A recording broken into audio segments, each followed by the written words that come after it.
का नारा लगाकर लोग जेल गए, लाठियां पड़ी उनको।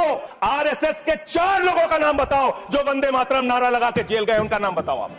4 लोगों का नाम बताओ आप, अपने 4 पुरखों का नाम आप बताओ। आप नहीं बता सकते क्योंकि आजादी के आंदोलन में आपका कोई इतिहास नहीं। कभी आप कहते हो सरदार वल्लभ भाई पटेल आपके हैं।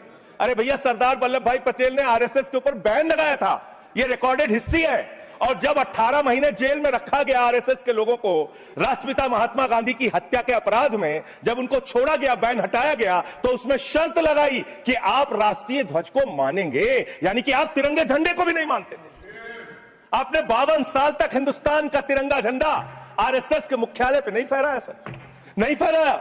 और 3 लोगों ने आरएसएस के मुख्यालय पर जब यह झंडा फहराया, उन तीनों के नाम मैं पढ़ रहा हूं, विजय, उन्मत्त, दिलीप, इन तीनों लोगों के खिलाफ आरएसएस ने एफआईआर दर्ज कराई। किस अपराध में? कि हमारे दफ्तर में तिरंगा क्यों फहरा दिया। और कितने साल तक मुकदमा लड़े? 13 साल तक मुकदमा लड़े। यह है आपकी असलियत। आप तिरंगे का विरोध करते हैं, भारत के राष्ट्रीय ध्वज का विरोध करते हैं। जो लोग तिरंगे और राष्ट्रीय ध्वज का विरोध कर सकते हैं वो भारत माता के सच्चे सपूत नहीं है। आप भारत के राष्ट्रगान का विरोध कर रहे हैं। आपके मुख्य पत्र में भारत के राष्ट्रगान का विरोध लिखा गया है।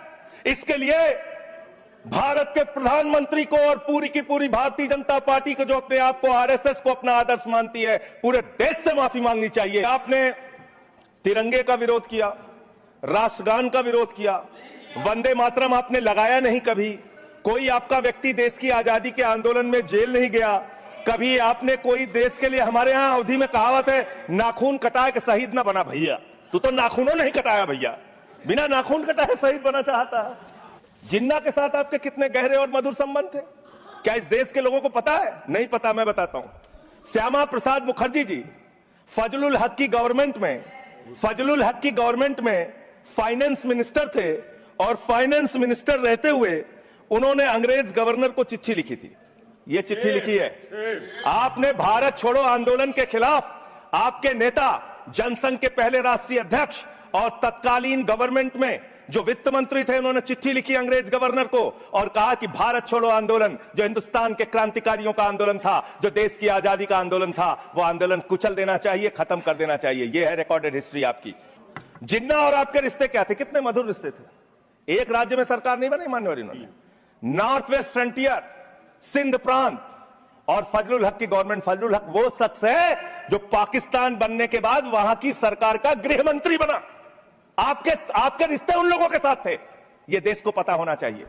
आप भारत की सेना को 4 साल के अग्निवीर पे लेके आ गए, जो हिंदुस्तान की सीमा की सुरक्षा करने वाले हैं, जो वंदे मातरम का नारा लगाते हैं हमारे जवान, हमारे सैनिक, जो -50 डिग्री टेम्परेचर में सियाचिन में, प्लस 50 डिग्री टेम्परेचर में जैसलमेर में भारत की सीमाओं की रक्षा करते हैं, इस मातृभूमि की रक्षा करते हैं। उनके पीठ में छुरा मारने का काम आपने किया, उनकी नौकरी 4 साल की कर दी अग्निवीर की। आपको मातृभूमि से प्यार है, आप देशभक्ति की बात करेंगे। अरे मैंने साइकिल चोर सुना था, लॉकेट चोर सुना था, स्कूटर चोर सुना था, मैंने सुना था तमाम तरह के चोर होते हैं। आप लोग तो वोट चोर निकल गए हिंदुस्तान के अंदर। वोट चोर, 3 करोड़ वोट उत्तर प्रदेश में 3 करोड़ वोट की चोरी करने जा रहे हैं। कल की मीटिंग में पता चला 17.5% वोट उत्तर प्रदेश में काटे जाएंगे। आप ये कर रहे हैं, ऐसे लोकतंत्र को मजबूत करेंगे? ऐसे आप मातृभूमि की सेवा करेंगे? हमने फिल्मों में सीन देखी है, डाकू लोग आते हैं, जय भवानी जय भवानी जय भवानी कह के, और वो गांव का गांव लूट के चले जाते हैं। जय भवानी कह के गांव का गांव लूट के चले जाते हैं। हम इस देश के अंदर किसी भी सरकार को वंदे मातरम और भारत माता की जय लगाकर देश को लूटने की इजाजत नहीं देंगे।